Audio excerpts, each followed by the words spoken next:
Joining me now, Democratic Congressman from Illinois, Raja Krishnamurthy. Welcome, my friend. Good to see you, Congressman. So the release of hostages, certainly great relief, really lots of joy across Israel.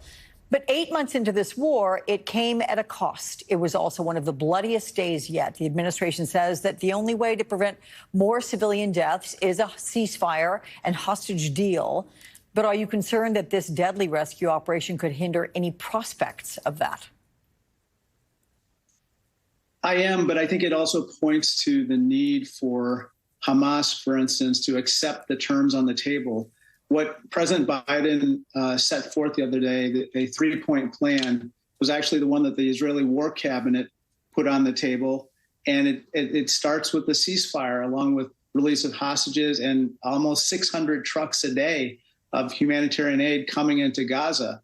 And so right now, I think we have to put maximum pressure on all the parties, whether it's Netanyahu or Hamas, to come to the table, accept this deal, and get a pause or ceasefire as quickly as possible.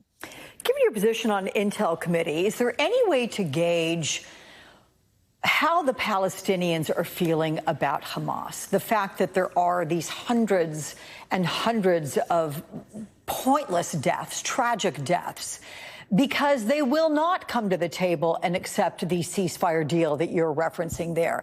Is there any way to gauge whether or not Palestinians are angry with Hamas, turning against Hamas? Can Intel pick up on that? A little bit, Alex. As you can tell, it's very hard to do any kind of scientific polling in this type of environment. Right. But on the other hand, there are increasing reports of Palestinians, for instance, yesterday asking why the hell were these hostages held in such a crowded residential area. Now, I don't know what scientifically a survey would show of all Palestinians, but they're outraged at this point in general about what's happening.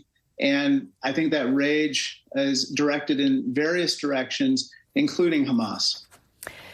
Prime Minister Benjamin Netanyahu, as you know, set to address a joint session of Congress on July 24th. Speaker Emerita Nancy Pelosi is not at all pleased. She questioned, in fact, if Netanyahu will even be prime minister still by July 24th. Should Netanyahu address Congress, and will you attend? I'm not thrilled, but on the other hand, if I only attended Congress when I agreed with the person at the podium, I wouldn't be there very much, Alex. And so my constituents would probably fire me if I didn't attend. So I'm going to be there. I'm going to listen to him. I want him to talk about this three-point ceasefire proposal, this hostage deal and ceasefire proposal, because I think that would be the most fruitful use of time. We got to get to an end to hostilities. And those 3 points are very simple. First, as I mentioned, release of hostages, flow of humanitarian aid. The second point is negotiating a permanent end to hostilities. And then the third and very important point is reconstruction and self-governance in that area.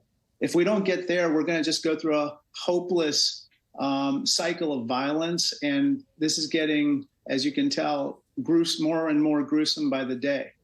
Hey, listen, it is June 9. He's not speaking till July 24. Let's hope that which you hope he addresses will be addressed, point, exclamation point by that point. Let me ask you about... Gantz, Go ahead, yeah. There are reports of Benny Gantz pulling out of the War Cabinet, resigning from the War Cabinet any day. And so there's going to be political upheaval in Israel. And I think that we're just going to have to see how that plays out. You're absolutely right. As a matter of fact, we're waiting to hear from a press conference that's been scheduled by Mr. Gantz to see what his position is now, whether he will resign. He was scheduled to have done so by yesterday if he made good on that 3-week motion that he'd made. But let me ask you about the change on the Intel Committee this week. As you know, Speaker Johnson appointed 2 Trump allies, those being Representative Scott Perry of Pennsylvania, Ronnie Jackson of Texas, appointed them to the panel, which reportedly even surprised Republican Chairman Mike Turner. Was this move at the direction of Donald Trump? And look, I know you well enough to know you will welcome them onto the committee, but the question is how warmly? I'm a little bit concerned, to say the least. I think my colleagues are as well. And apparently Speaker Johnson told aides as well as others that he did so, he appointed Jackson and Perry at the behest of Donald Trump. If that is really true, then that's all the more reason why we absolutely have to take back the House. We need Speaker Hakeem Jeffries more than ever, and we need sane leadership. We can't have someone, somehow give Donald Trump the right to appoint members of any committee of Congress, let alone the Intelligence Committee. All right. Raja Krishnamurthy, Congressman from Illinois, it's good to see you. Thank you so much.